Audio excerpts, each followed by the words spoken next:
Welcome to all. എല്ലാവർക്കും secret P S സിയിലേക്ക് സ്വാഗതം. അപ്പോൾ നമ്മുടെ സിലബസിൽ എടുത്തു പറയുന്നൊരു ടോപ്പിക്കാണ് സുപ്രധാന നിയമങ്ങൾ അല്ലേ. അപ്പോൾ ആ ഒരു ഭാഗത്ത് നിന്ന് മുൻ വർഷങ്ങളിൽ പി എസ് സി ചോദിച്ച ചോദ്യങ്ങൾ നമുക്ക് നോക്കാം.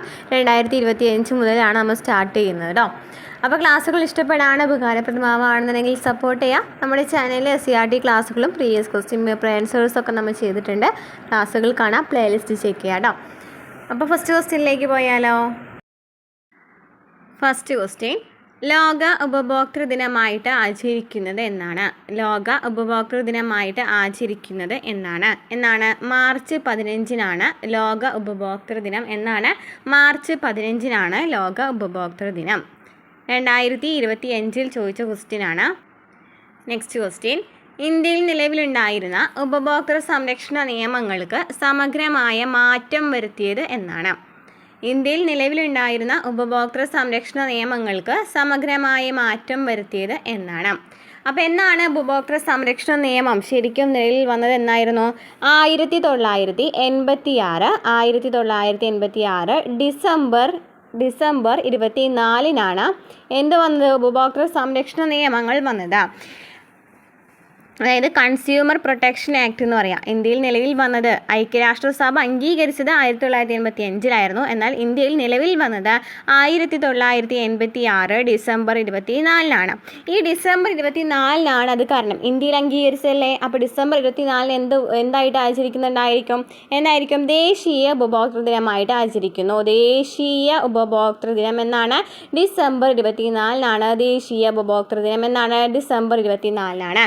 എന്നാൽ മാർച്ച് 15-നാണ് ലോക ഉപഭോക്തൃ ദിനം എന്നും കൂടി പഠിച്ചു വെക്കുക കേട്ടോ. നമ്മൾ നേരത്തെ കണ്ട ക്വസ്റ്റ്യൻ എന്തായിരുന്നു? ലോക ഉപഭോക്തൃ ദിനമായിരുന്നു അല്ലേ. മാർച്ച് 15-നാണ് ലോക ഉപഭോക്തൃ ദിനം. എന്നാൽ എന്താണ്? ഡിസംബർ 24-നാണ് എന്ത് വരുന്നത്? ദേശീയ ഉപഭോക്തൃ ദിനം വരുന്നത്. ഇനി നമ്മൾ പറഞ്ഞു ഉപഭോക്തൃ സംരക്ഷണ നിയമം ആദ്യമായിട്ട് നിലവിൽ വന്നത് 1986 ഡിസംബർ 24-നാണ്. നമ്മുടെ ക്വസ്റ്റ്യൻ എന്താണ്? ഇന്ത്യയിൽ നിലവിലുണ്ടായിരുന്ന ഉപഭോക്തൃ സംരക്ഷണ നിയമങ്ങൾക്ക് സമഗ്രമായ മാറ്റം വരുത്തിയത് അല്ലെങ്കിൽ എന്താണ് ഭേദഗതി വന്നതെന്നാണ് ചോദിച്ചിരിക്കുന്നത്. അപ്പോൾ ഭേദഗതി വന്നത് എന്നായിരുന്നു? 2019-ലാണ്. 2019-ലാണ് ഭേദഗതി വന്നത് എന്നാണ്.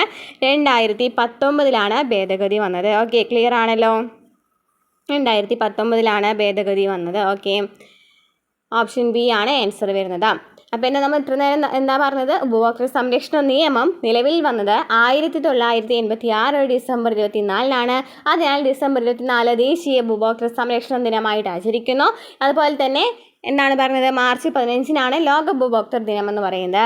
അതുപോലെ തന്നെ എന്താ പറഞ്ഞത്? 2019 ഒരു ഭേദഗതി വന്നിട്ടുണ്ടായിരുന്നു. ഉപഭോക്തൃ സംരക്ഷണ നിയമത്തിനുമായിട്ട് ബന്ധപ്പെട്ടിട്ട് 2019 ഭേദഗതി വന്നിട്ടുണ്ടായിരുന്നു. ഒരു ചെറിയ ചേഞ്ച് വന്നിട്ടുണ്ടായിരുന്നു. ഓക്കെ, നെക്സ്റ്റ് ക്വസ്റ്റ്യൻ നോക്കാം.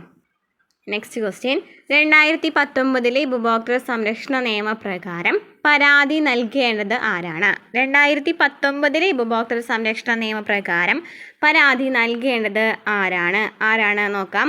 ഉപഭോക്താവിന് പരാതി നൽകാം. ഉപഭോക്താക്കളുടെ സന്നദ്ധ സംഘടനയ്ക്ക് പരാതി നൽകാം. സർക്കാരിനും പരാതി നൽകാം. അപ്പോൾ ഈ പറഞ്ഞ എല്ലാവർക്കും എന്ത് നൽകാവുന്നതാണ്? പരാതി നൽകാവുന്നവരാണ് അല്ലേ. ഉപഭോക്താവിനും ഉപഭോക്താക്കളുടെ സന്നദ്ധ സംഘടനയ്ക്കും സർക്കാരിനും എന്ത് നൽകാം? പരാതി നൽകാം എന്നാണ് പറയുന്നത്. നെക്സ്റ്റ് ക്വസ്റ്റ്യൻ 2025 ചോദിച്ച ചോദ്യമാണ്. ഉപഭോക്തൃ സംരക്ഷണ നിയമം 2019 പ്രകാരമുള്ള ഉപഭോക്താക്കളുടെ അവകാശത്തെ കൃത്യമായി പ്രതിഫലിപ്പിക്കുന്ന പ്രസ്താവന ഏതാണ്? അപ്പോൾ എന്താണ് ഉപഭോക്താക്കളുടെ അവകാശം എന്നതുകൊണ്ട് ഉദ്ദേശിക്കുന്നതെന്നാണ് ക്വസ്റ്റ്യൻ അല്ലേ. എന്താണ്? വാങ്ങുന്നതിന് മുമ്പ് സാധനങ്ങളുടെയോ സേവനങ്ങളുടെയോ ഗുണനിലവാരം, അളവ്, വില എന്നിവയെക്കുറിച്ച് അറിയിക്കാൻ ഉപഭോക്താക്കൾക്ക് അവകാശമുണ്ട്. വാങ്ങുന്നതിന് മുമ്പ് സാധനങ്ങളുടെയോ സേവനങ്ങളുടെയോ ഗുണനിലവാരം, അളവ്, വില എന്നിവയെക്കുറിച്ച് അറിയിക്കാൻ ഉപഭോക്താക്കൾക്ക് അവകാശമുണ്ട് എന്ന് പറയുന്നതാണ് 2019 ഉപഭോക്തൃ അവകാശത്തെക്കുറിച്ച് പറയുന്നത്. ഈ ഒരു ക്വസ്റ്റ്യൻ തന്നെ വീണ്ടും റിപ്പീറ്റഡ് ആയിട്ട് കഴിഞ്ഞ എക്സാം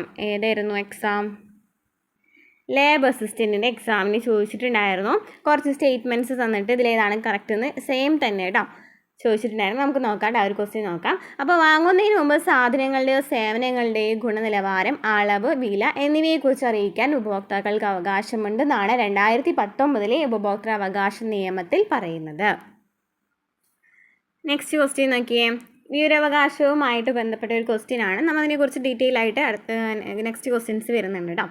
എന്നാലും ഈ ക്വസ്റ്റ്യൻ ഇട്ട കാരണം പറയാണ്, കണ്ട കാരണം പറയാണ്. നെക്സ്റ്റ് ക്വസ്റ്റ്യൻ നോക്കിയേ, വിവരാവകാശവുമായി ബന്ധപ്പെട്ട ക്വസ്റ്റ്യൻ ആണ്. നമ്മൾ കുറേ ക്വസ്റ്റ്യൻസ് എടുത്തിട്ടുണ്ട് 2025 ചോദിച്ചാൽ. ഈ ക്വസ്റ്റ്യൻ വിട്ടുപോയിട്ടുണ്ടായിരുന്നു, അപ്പോൾ അതുകൊണ്ട് എടുത്ത് പറയുന്നതാണ് കേട്ടോ. 2005 വിവരാവകാശ നിയമപ്രകാരം ആവശ്യപ്പെട്ടിട്ടുള്ള വിവരം ഒരു വ്യക്തിയുടെ ജീവനെയോ അല്ലെങ്കിൽ സ്വാതന്ത്ര്യത്തെയോ സംബന്ധിച്ചുള്ളതാണെങ്കിൽ അതിനുള്ള മറുപടി നൽകേണ്ട സമയപരിധി എത്രയാണ്? 2005 വിവരാവകാശ നിയമപ്രകാരം എന്താണ് പറഞ്ഞിട്ടുള്ളത്? ഒരു വിവരം ആവശ്യപ്പെടാണ് ഒരു വ്യക്തി, അത് ജീവനോ അതുപോലെ തന്നെ സ്വാതന്ത്ര്യത്തെയോ സംബന്ധിച്ചാണെന്നുണ്ടെങ്കിൽ ആൾക്ക് എപ്പോഴാണ് പരാതിക്ക് എന്താണ് റിപ്ലൈ കൊടുക്കണം അല്ലേ, മറുപടി നൽകേണ്ട സമയപരിധി എത്രയാണ്? ഓപ്ഷൻ എ ആണ്, അത് അപേക്ഷിച്ച് 48 മണിക്കൂറിനുള്ളിൽ നൽകണം. 48 മണിക്കൂറിനുള്ളിൽ നൽകണം. ജീവനോ വ്യക്തി സ്വാതന്ത്ര്യവുമായി ബന്ധപ്പെട്ടിട്ടുള്ള ചോദ്യങ്ങളാണ്, വിവരങ്ങളാണ് ചോദിച്ചിട്ടുണ്ടെന്നുണ്ടെങ്കിൽ എത്ര നൽകണം? 48 മണിക്കൂറിനുള്ളിൽ നൽകണം. മണിക്കൂറിനുള്ളിൽ വിവരം നൽകണം. ഓക്കെ, നെക്സ്റ്റ് ക്വസ്റ്റ്യൻ നോക്കാം. കൺസ്യൂമർ പ്രൊട്ടക്ഷൻ നിയമപ്രകാരം വിശദമായ പരിശോധനയോ അല്ലെങ്കിൽ മറ്റു ടെസ്റ്റുകളോ ആവശ്യമായ വസ്തുക്കളുടെ മേലിലുള്ള പരാതി തീർപ്പാക്കേണ്ടുന്ന സമയപരിധി എത്രയാണ്? കൺസ്യൂമർ പ്രൊട്ടക്ഷൻ നിയമപ്രകാരം വിശദമായ പരിശോധനയോ അല്ലെങ്കിൽ മറ്റു ടെസ്റ്റുകളോ ആവശ്യമായ വസ്തുക്കളുടെ മേലിലുള്ള പരാതി തീർപ്പാക്കേണ്ടുന്ന സമയപരിധി എത്രയാണ്? 5 മാസമാണ് വരുന്നത്. 5 മാസമാണ്. എന്താ പറയുന്നത്? ഒരു വിശദമായിട്ടുള്ള പരിശോധന അല്ലെങ്കിൽ എന്തെങ്കിലും ടെസ്റ്റുകൾ ആവശ്യമുണ്ട്, ടെസ്റ്റുകളുമായി ബന്ധപ്പെട്ടിട്ട് എന്തെങ്കിലും പരാതി ഉണ്ടെന്നുണ്ടെങ്കിൽ ആ പരാതി തീർപ്പാക്കേണ്ട സമയമാണ് ചോദിക്കുന്നത്. എത്രയാണ്? 5 മാസത്തിനുള്ളിൽ അതിനുള്ള പരാതി എന്താണ് തീർപ്പാക്കേണ്ടത്? 5 മാസത്തിനുള്ളിൽ പരാതി തീർപ്പാക്കേണ്ടതാണ്. ഉപഭോക്തൃ സംരക്ഷണ നിയമത്തിൽ പറയുന്ന പ്രധാനപ്പെട്ട അവകാശങ്ങൾ എന്തൊക്കെയാണ്?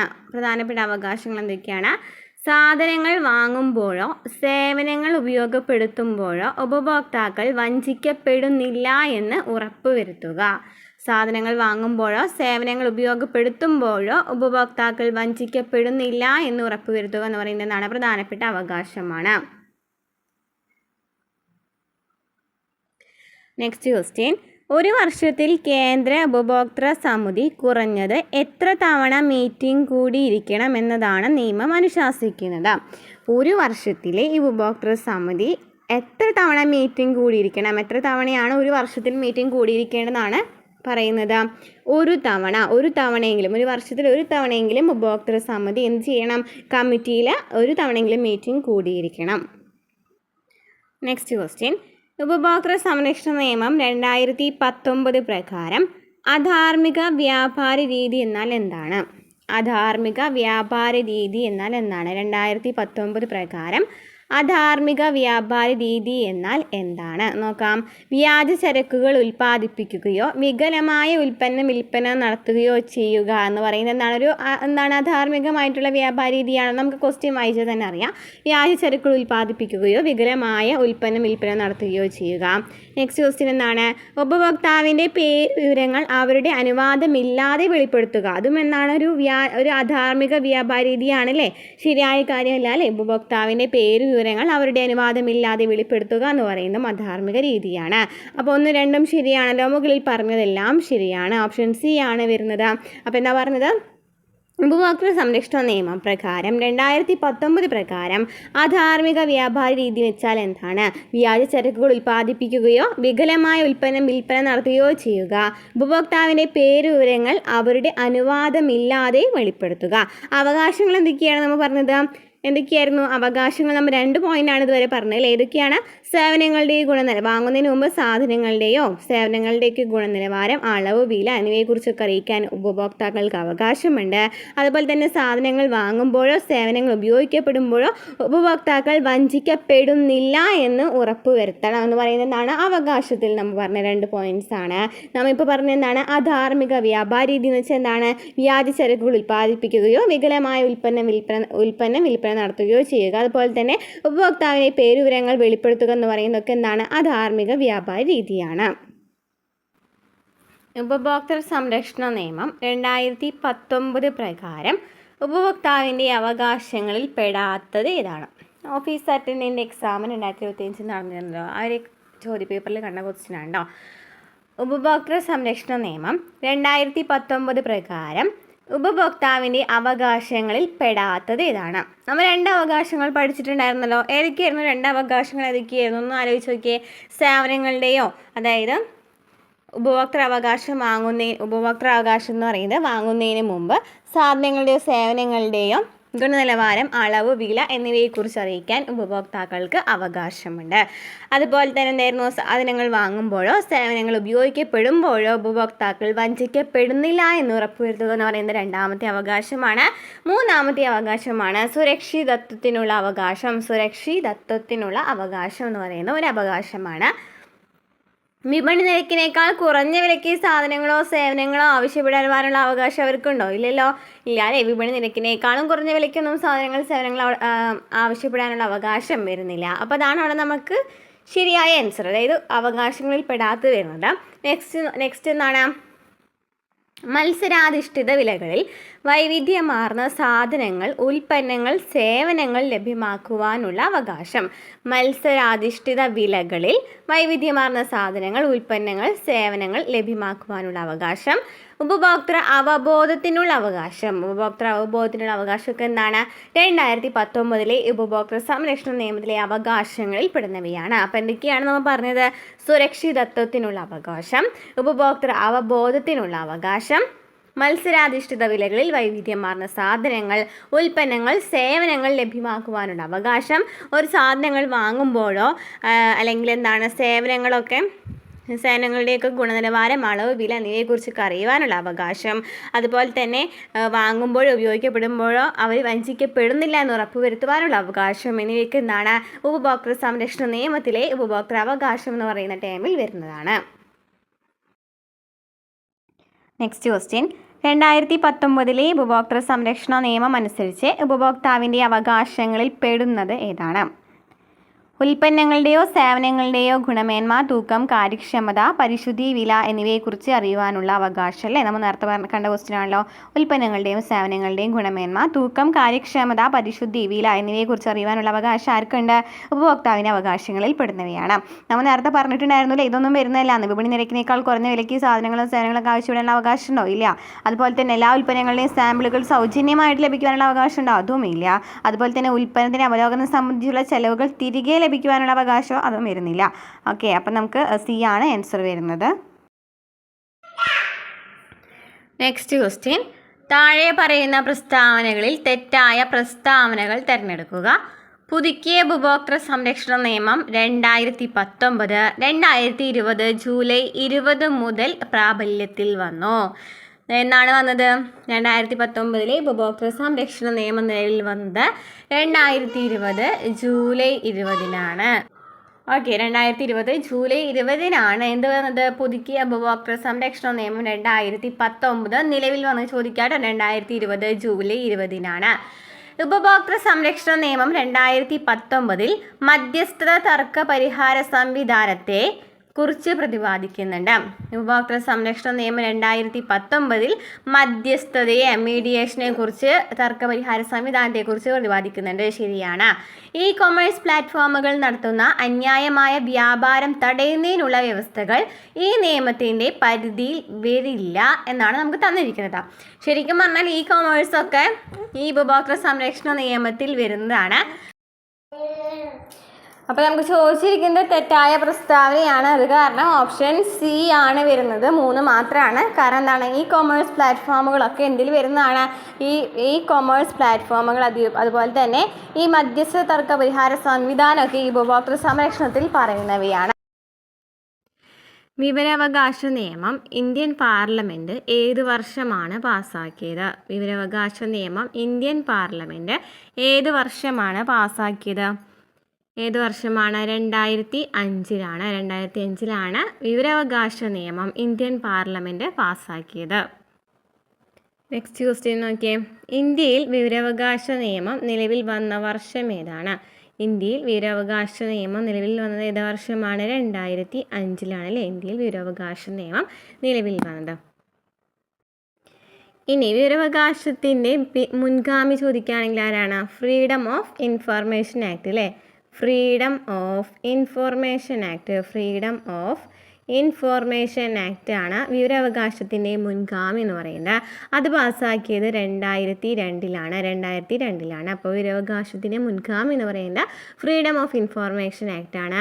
2002 വന്നത്. എന്നാൽ വിവരാവകാശ നിയമം പാസ്സാക്കിയതും നിലവിൽ വന്നതും ഏത് വർഷമാണ്? 2005. നെക്സ്റ്റ് ക്വസ്റ്റ്യൻ 2025 PSC ചോദിച്ച ക്വസ്റ്റ്യൻ ആണ്. 2005 വിവരാവകാശ നിയമം പ്രകാരമുള്ള ഇളവ് ഇനി പറയുന്നവയിൽ ഏതാണ്? 2005 വിവരാവകാശ നിയമം പ്രകാരമുള്ള ഇളവ് ഇനി പറയുന്നവയിൽ ഏതാണ്? സർക്കാർ വകുപ്പുകളുടെ സാമ്പത്തിക പ്രവേശനക്ഷമത വർദ്ധിപ്പിക്കുന്ന വിവരങ്ങൾ. ഇതിൽ ഇളവ് നൽകിയിട്ടുണ്ടോ? ഇല്ല അല്ലേ? നമുക്ക് ഇളവ് നൽകിയിട്ടുള്ള ഏതിലാണ്? മന്ത്രിസഭാ യോഗങ്ങളിലെ ചർച്ചകളുമായി ബന്ധപ്പെട്ട വിവരങ്ങളാണ് ഇളവ് നൽകിയിട്ടുള്ളത്. അതാണ് അതിന് ശരിയായ ആൻസർ വരുന്നത്. നെക്സ്റ്റ് ക്വസ്റ്റ്യൻ, എന്താണ് വിവരാവകാശ നിയമത്തിൻ്റെ പ്രധാന ഉദ്ദേശമായി കണക്കാക്കുന്നത്? എന്താണ് വിവരാവകാശ നിയമം എന്ന് വെച്ചാൽ എന്താണ്? ഓരോ പൊതു അധികാര സ്ഥാനത്തിൻ്റെ പ്രവർത്തനത്തിൽ സുതാര്യവും ഉത്തരവാദിത്വവും വർദ്ധിപ്പിക്കുന്നതിന് വിവരാവകാശ നിയമം പറയുന്നുണ്ടല്ലേ. വിവരാവകാശ നിയമത്തിൻ്റെ പ്രധാന ഉദ്ദേശങ്ങൾ എന്ന് പറയുന്നത് ഏതൊക്കെയാണ്? ഓരോ പൊതു അധികാര സ്ഥാനത്തിൻ്റെ പ്രവർത്തനത്തിൽ സുതാര്യവും ഉത്തരവാദിത്വവും വർദ്ധിപ്പിക്കുന്നതിന്, വിവരാവകാശത്തിൻ്റെ പ്രായോഗിക ഭരണക്രമം പ്രതിപാദിക്കുന്നതിനും, പൊതു അധികാര സ്ഥാനങ്ങളുടെ നിയന്ത്രണത്തിന് കീഴിൽ പൗരന്മാർക്ക് വിവരം പ്രാപ്യമാക്കുന്നതിനും. അപ്പോൾ എന്തൊക്കെയാണ് ഉദ്ദേശം പറയുന്നത്? ഒന്ന്, ഓരോ പൊതു അധികാര സ്ഥാനത്തിൻ്റെ പ്രവർത്തനത്തിൽ സുതാര്യതവും അതുപോലെ തന്നെ ഉത്തരവാദിത്വം വർദ്ധിപ്പിക്കുന്നത്. രണ്ടാമത്തത് ഒരു വിവരം ലഭിക്കുന്നതിന് പൗരന്മാർക്ക് വിവരം പ്രാപ്യമാക്കുന്നതിനും, വിവരാവകാശത്തിൻ്റെ പ്രായോഗിക ഭരണക്രമം പ്രതിപാദിക്കുന്നതിനും, പൊതു അധികാര സ്ഥാനങ്ങളുടെ നിയന്ത്രണത്തിന് കീഴിൽ പൗരന്മാർക്ക് വിവരം പ്രാപ്യമാക്കുന്നതിനൊക്കെ എന്താണ് വിവരാവകാശ നിയമത്തിൽ പറയുന്നതാണ്. അപ്പോൾ ഇതൊക്കെയാണ് പറഞ്ഞത്. ഓരോ നമ്മൾ ശരിയായിട്ട് പറഞ്ഞ എയും ബിയും ആണ്. ഓരോ പൊതു അധികാര സ്ഥാനത്തിൻ്റെ പ്രവർത്തനത്തിൽ സുതാര്യവും ഉത്തരവാദിത്വം വർദ്ധിപ്പിക്കുക, വിവരാവകാശത്തിൻ്റെ പ്രായോഗിക ഭരണക്രമം പ്രതിപാദിക്കുന്നതിനും, പൊതു അധികാര സ്ഥാനങ്ങളുടെ നിയന്ത്രണത്തിന് കീഴിൽ പൗരന്മാർക്ക് വിവരം പ്രാപ്യമാക്കുന്നതിനും. നെക്സ്റ്റ് ക്വസ്റ്റ്യൻ, വിവരാവകാശ നിയമത്തിൻ്റെ ലക്ഷ്യങ്ങളുമായി ബന്ധപ്പെട്ട പ്രസ്താവനകളിൽ ശരിയായത് കണ്ടെത്തുക. വിവരാവകാശ നിയമത്തിൻ്റെ ലക്ഷ്യങ്ങളാണ് ചോദിച്ചിരിക്കുന്നത്. ഒന്ന്, അഴിമതി നിയന്ത്രിക്കുന്നതിന്, ഉദ്യോഗസ്ഥർക്കിടയിൽ ഉത്തരവാദിത്ത ബോധമുണ്ടാക്കുന്നതിന്, ഗവൺമെൻറ്റിൻ്റെ പ്രവർത്തനങ്ങൾ സുതാര്യമാക്കുന്നതിന്, ഇതൊക്കെ എന്താണ്? വിവരാവകാശ നിയമത്തിൻ്റെ ലക്ഷ്യങ്ങളാണ്. അഴിമതി നിയന്ത്രിക്കുന്നതിന്, ഉദ്യോഗസ്ഥർക്കിടയിൽ ഉത്തരവാദിത്ത ബോധമുണ്ടാക്കുന്നതിന്, ഗവൺമെൻറ്റിൻ്റെ പ്രവർത്തനങ്ങൾ സുതാര്യമാക്കുന്നതിന്. അപ്പോൾ ഓപ്ഷൻ ഡി ആണ് വരുന്നത്. എല്ലാം ശരിയാണ്. അപ്പോൾ വിവരാവകാശ നിയമത്തിൻ്റെ പ്രധാന ലക്ഷ്യങ്ങളാണ് അഴിമതി നിയന്ത്രിക്കുക, ഉദ്യോഗസ്ഥർക്കിടയിൽ ഉത്തരവാദിത്ത ബോധമുണ്ടാക്കുക, ഗവൺമെൻറ്റിൻ്റെ പ്രവർത്തനങ്ങൾ സുതാര്യമാക്കുക. നെക്സ്റ്റ് ക്വസ്റ്റ്യൻ 2025 പേപ്പേഴ്സാണ് അപ്പോൾ നമ്മൾ ചെയ്യുന്നത്. വിവരാവകാശ നിയമം 2005 പ്രധാന ഉദ്ദേശം എന്താണ്? വിവരാവകാശ നിയമം 2005 വന്നതെന്ന് പറഞ്ഞു. അതിൻ്റെ പ്രധാന ഉദ്ദേശം എന്താണ്? ജനങ്ങളുടെ ശാക്തീകരണം. ശരിയാണല്ലേ? ജനങ്ങളുടെ ശാക്തീകരണം, സുതാര്യവും ഉത്തരവാദിത്വവും, അഴിമതി വിരുദ്ധ നയം എന്നിവയൊക്കെ എന്താണ്? 2005 പ്രധാന ലക്ഷ്യങ്ങളാണ്. അപ്പോൾ എന്തൊക്കെയാണ് വിവരാവകാശ നിയമത്തിൻ്റെ പ്രധാന ലക്ഷ്യങ്ങൾ പറഞ്ഞത്? അഴിമതി നിയന്ത്രിക്കുന്നതിന്, ഉദ്യോഗസ്ഥർക്കിടയിൽ ഉത്തരവാദിത്തം ബോധമുണ്ടാക്കൽ, ഗവൺമെൻറ്റിൻ്റെ പ്രവർത്തനങ്ങൾ സുതാര്യമാക്കൽ, ജനങ്ങളുടെ ശാക്തീകരണം എന്നിവയൊക്കെ എന്താണ്? 2005 വിവരാവകാശ നിയമത്തിൻ്റെ പ്രധാന ലക്ഷ്യങ്ങളാണ്. നെക്സ്റ്റ് ക്വസ്റ്റ്യൻ, താഴെ പറയുന്നവയിൽ കേരള സംസ്ഥാന വിവരാവകാശ കമ്മീഷനുമായി ബന്ധപ്പെട്ട യോജിക്കുന്ന പ്രസ്താവനകൾ ഏതാണ്? കേരള സംസ്ഥാന വിവരാവകാശ കമ്മീഷനുമായി ബന്ധപ്പെട്ട് യോജിക്കുന്ന പ്രസ്താവനകൾ, ശരിയായ പ്രസ്താവനകളാണ് ചോദിച്ചിരിക്കേണ്ടത്. 2005 വിവരാവകാശ നിയമം അനുസരിച്ച് കേരള സംസ്ഥാന സർക്കാർ രൂപീകരിച്ച ഒരു സ്വയം ഭരണാധികാര സ്ഥാപനമാണ് കേരള സംസ്ഥാന വിവരാവകാശ കമ്മീഷൻ. അപ്പോൾ കേരള സംസ്ഥാന വിവരാവകാശ കമ്മീഷൻ എന്ന് വെച്ചാൽ എന്താണ്? 2005 വിവരാവകാശ നിയമം അനുസരിച്ച് കേരള സംസ്ഥാന സർക്കാർ രൂപീകരിച്ച ഒരു സ്വയം ഭരണാധികാര സ്ഥാപനമാണ്. ശരിയാണല്ലോ? 2005 വിവരാവകാശ നിയമം വന്നതെന്നും പറഞ്ഞു. സംസ്ഥാന മുഖ്യ വിവരാവകാശ കമ്മീഷണറെ നിയമിക്കുന്നത് ഗവർണറാണ്. സംസ്ഥാന മുഖ്യ വിവരാവകാശ കമ്മീഷണറെ നിയമിക്കുന്ന ആരാണ്? ഗവർണറാണ്. ശരിയാണ്.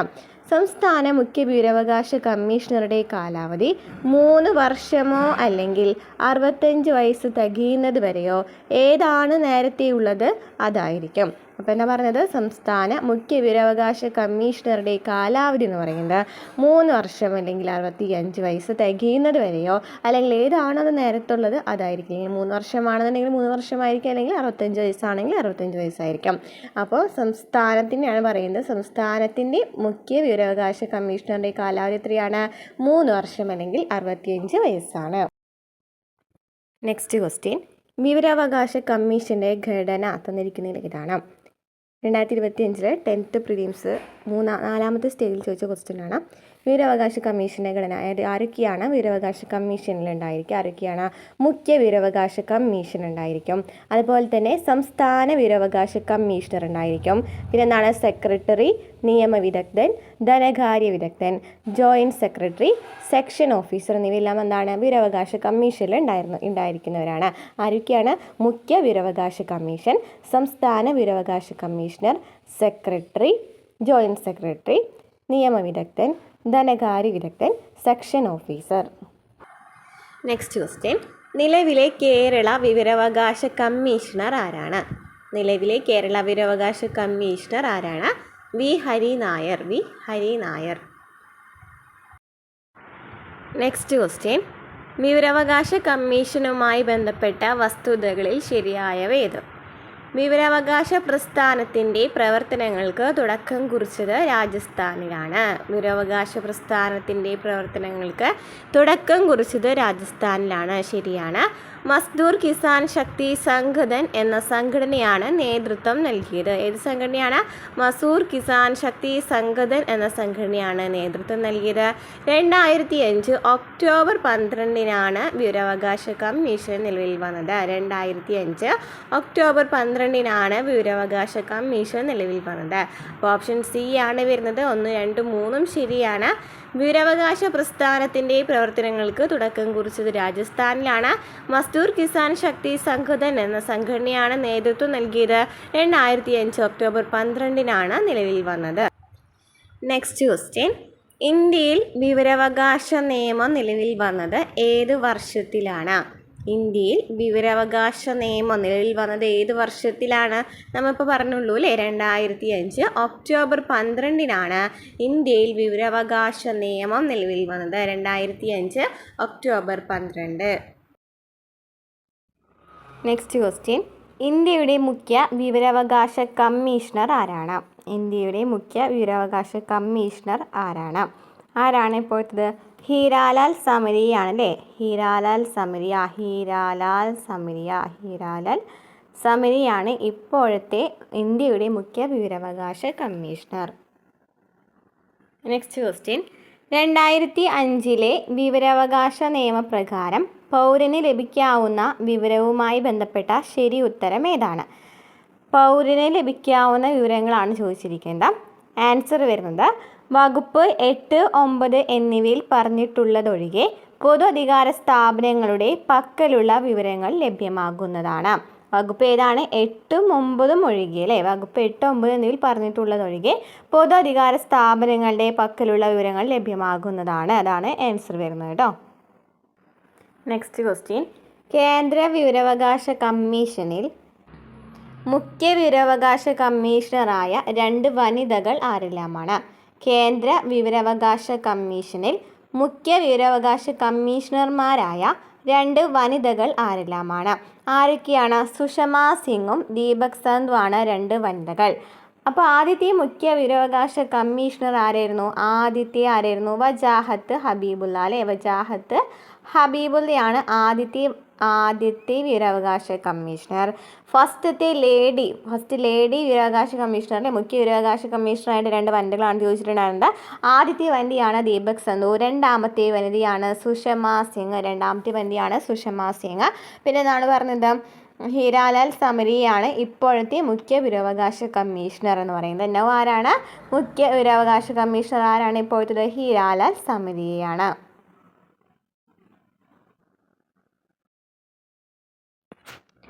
നെക്സ്റ്റ് ക്വസ്റ്റ്യൻ, ഇന്ത്യയുടെ ആദ്യത്തെ വനിതാ മുഖ്യ വിവരാവകാശ കമ്മീഷണർ ആരാണ്? ഇന്ത്യയുടെ ആദ്യത്തെ വനിതാ മുഖ്യ വിവരാവകാശ കമ്മീഷണർ ആരാണ്? ദീപക് സന്ധു ആണ്. ആദ്യത്തേത് ആരാണ്? ദീപക് സന്ധു ആണ് ആദ്യത്തെ വനിത. രണ്ടാമത്തെ വനിത ആരാ പറഞ്ഞത്? സുഷമ സിംഗ് ആണെന്നും പറഞ്ഞു.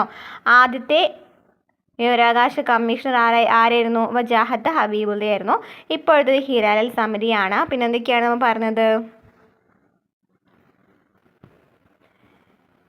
നമുക്ക് നെക്സ്റ്റ് ക്വസ്റ്റ്യൻ നോക്കാം. വിവരാവകാശ നിയമപ്രകാരം വിവരം ലഭിക്കുന്നതിന് ദാരിദ്ര്യരേഖയ്ക്ക് മുകളിലുള്ളവർ നൽകേണ്ട ഫീസ് എത്രയാണ്? ദാരിദ്ര്യരേഖയ്ക്ക് മുകളിലുള്ളവർ നൽകേണ്ട ഫീസ് എത്രയാണ്? 10 രൂപയല്ലേ? ദാരിദ്ര്യരേഖയ്ക്ക് മുകളിലുള്ളവർ നൽകേണ്ടത് 10 രൂപയാണ്. നമുക്കിവിടെ ഓപ്ഷനിൽ അതില്ല, ഇതൊന്നുമല്ല എന്നാണ് ആൻസർ വന്നത് അല്ലേ.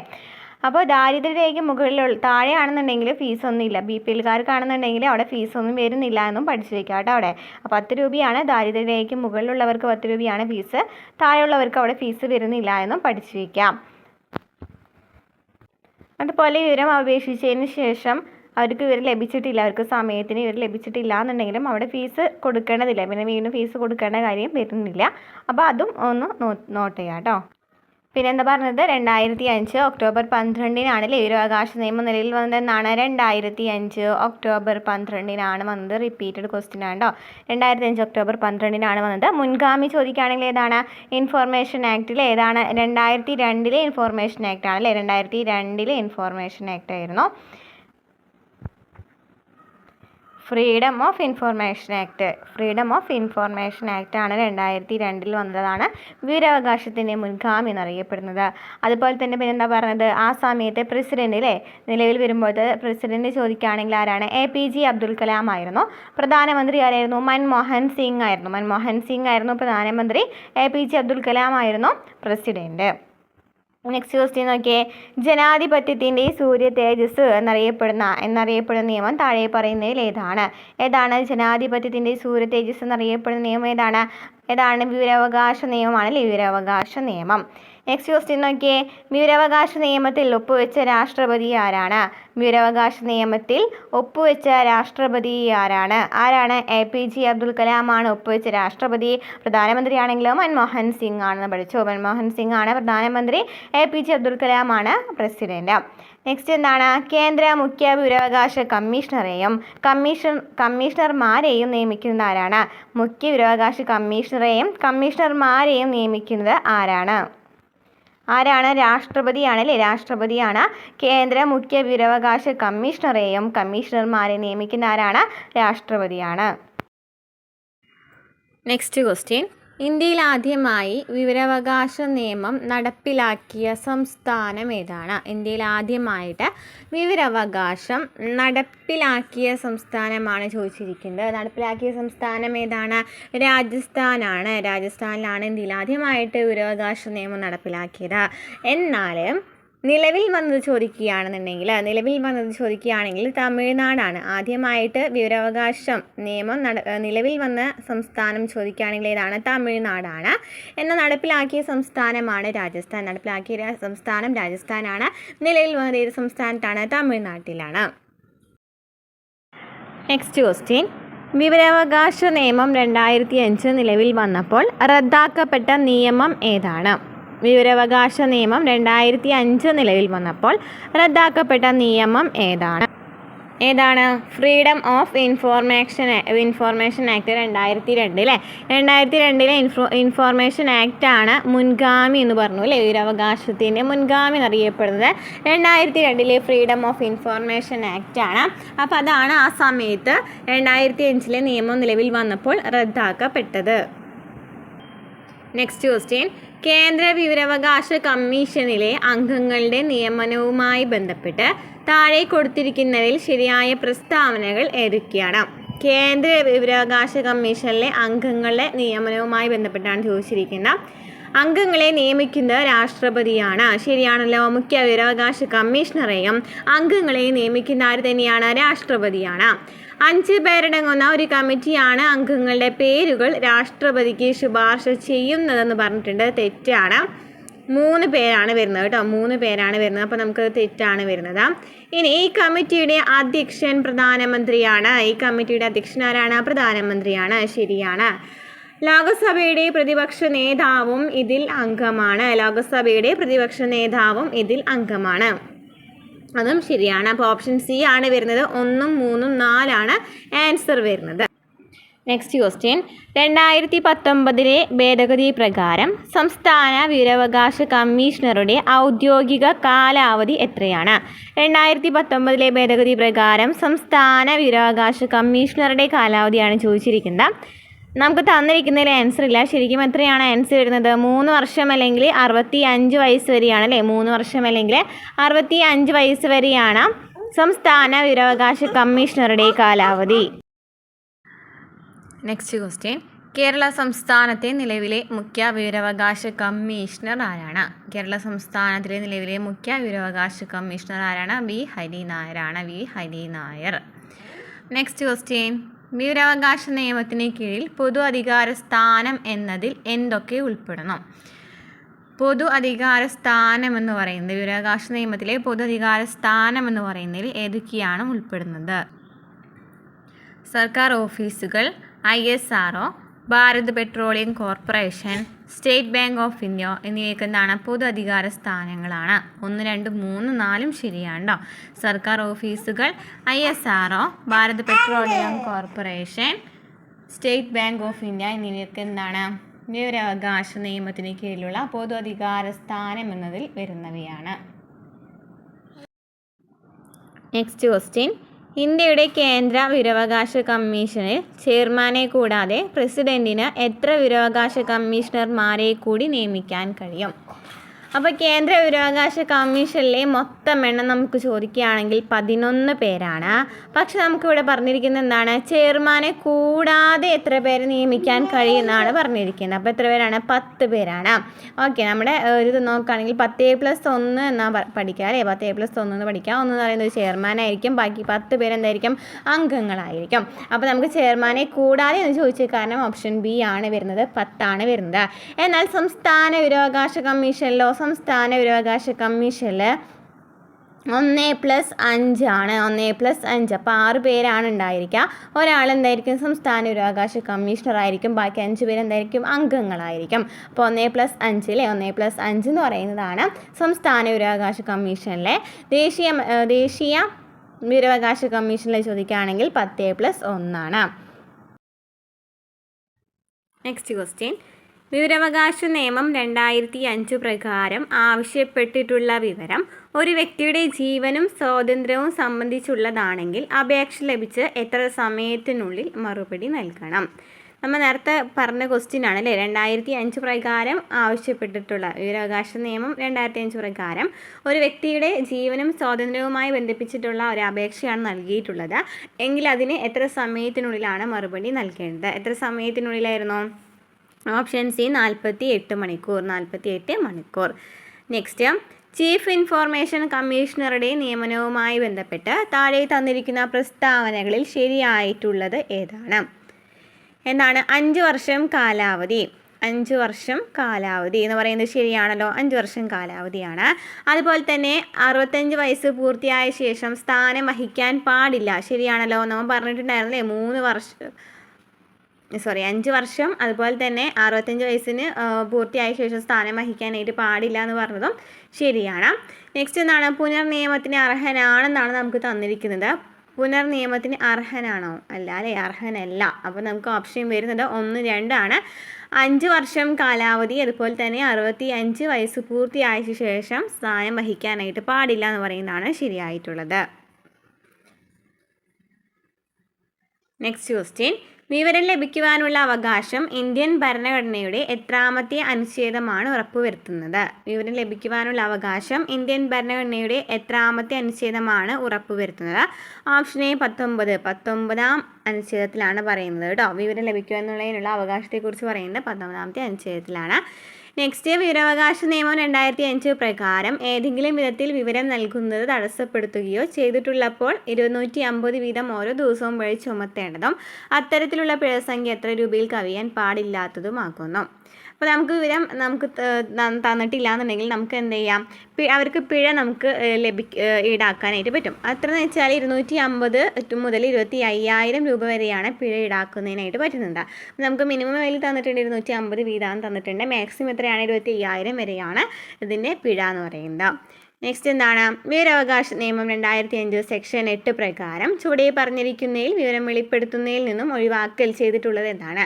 അതായത് സെക്ഷൻ 8 പറയുന്നുണ്ട് കുറച്ച് കാര്യങ്ങൾക്ക് ഇതിൽ നിന്ന് ഒഴിവാണ്. നമുക്ക് വിവരം അപേക്ഷിക്കുകയാണെന്നുണ്ടെങ്കിൽ അതൊന്നും നമുക്ക് ലഭിക്കണമെന്നില്ല. ഏതൊക്കെയാണെന്നാണ് ചോദിച്ചിരിക്കുന്നത്. ഏതൊക്കെയാണ് തന്നിരിക്കുന്നത്, വായിച്ച് നോക്കി നോക്കിയേ. ഭാരതത്തിൻ്റെ പരമാധികാരത്തെയും അഖണ്ഡതയെയും സുരക്ഷിതത്തെയും മറ്റും ഹാനികരമായി ബാധിക്കുന്നവ.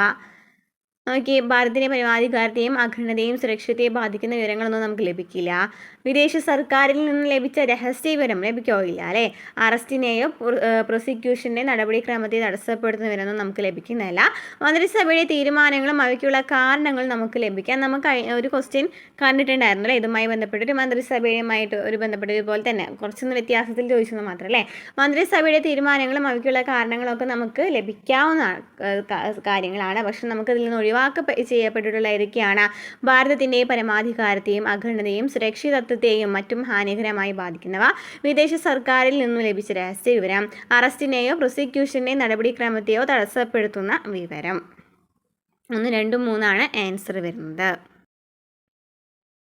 നെക്സ്റ്റ് ക്വസ്റ്റ്യൻ, വിവരാവകാശ നിയമത്തിലെ സെക്ഷൻ 24 പ്രകാരം കേരള സർക്കാർ ചില സംഘടനകളെ നിയമത്തിൻ്റെ പരിധിയിൽ നിന്നും ഒഴിവാക്കിയിട്ടുണ്ട്. എന്നാൽ താഴെ പറയുന്ന സാഹചര്യങ്ങളിൽ വിവരങ്ങൾ നൽകാൻ അവർ ബാധ്യസ്ഥരാണ്. കുറച്ച് സംഘടനകളെ പരിധിയിൽ നിന്ന് ഒഴിവാക്കിയിട്ടുണ്ട്. അപ്പോൾ താഴെ പറയുന്ന ഏതൊക്കെ സാഹചര്യങ്ങളിലാണ് അവർക്ക് വിവരങ്ങൾ നൽകാൻ ബാധ്യസ്ഥരെന്നാണ് ചോദിച്ചിരിക്കുന്നത്. ഏതാണ് ആൻസർ വരുന്നത്? ഏതൊക്കെയാണ്? അഴിമതി, മനുഷ്യാവകാശ ലംഘനങ്ങൾ. അഴിമതി, മനുഷ്യാവകാശ ലംഘനങ്ങൾ ഇവർ ബാധ്യസ്ഥനാണ്. അഴിമതി, മനുഷ്യാവകാശ ലംഘനങ്ങളുമായി ബന്ധപ്പെട്ട കാര്യങ്ങളിൽ വിവരങ്ങൾ നൽകാൻ അവർ ബാധ്യസ്ഥനാണെന്ന് പറയുന്നതാണ് ശരിയായിട്ടുള്ള ആൻസർ. ഓപ്ഷൻ ഇതാ വരുന്നത് 2, 3 വരുന്നതാണ് ഓപ്ഷൻ ബി ആണ് അല്ലേ. ഓക്കെ, അപ്പോൾ ഇത്രയൊക്കെ ക്വസ്റ്റ്യൻസ് ആണ് നമ്മൾ ഇന്നത്തെ ക്ലാസ്സിൽ ഉൾപ്പെടുത്തിയിരിക്കുന്നത്. ഇനിയും നമുക്ക് കുറേ ചോദ്യങ്ങൾ ചെയ്യാനുണ്ട് അല്ലേ. കുറച്ച് കമ്മീഷൻസിനെ കുറിച്ചിട്ടും അതുപോലെ തന്നെ സുപ്രധാന നിയമങ്ങളിൽ കുറച്ചുകൂടി ടോപ്പിക്സ് ഉണ്ട്, അത് നമുക്ക് കവർ ചെയ്യാം. അപ്പോൾ നമ്മുടെ ക്ലാസ്സുകൾ ഇഷ്ടപ്പെടാണ് ഉപകാരപ്രദമാണെന്നുണ്ടെങ്കിൽ സപ്പോർട്ട് ചെയ്യുക, ലൈക്ക് ചെയ്യുക, കമൻറ്റ് ചെയ്യുക. അടുത്ത ക്ലാസ്സുമായി വീണ്ടും കാണാം.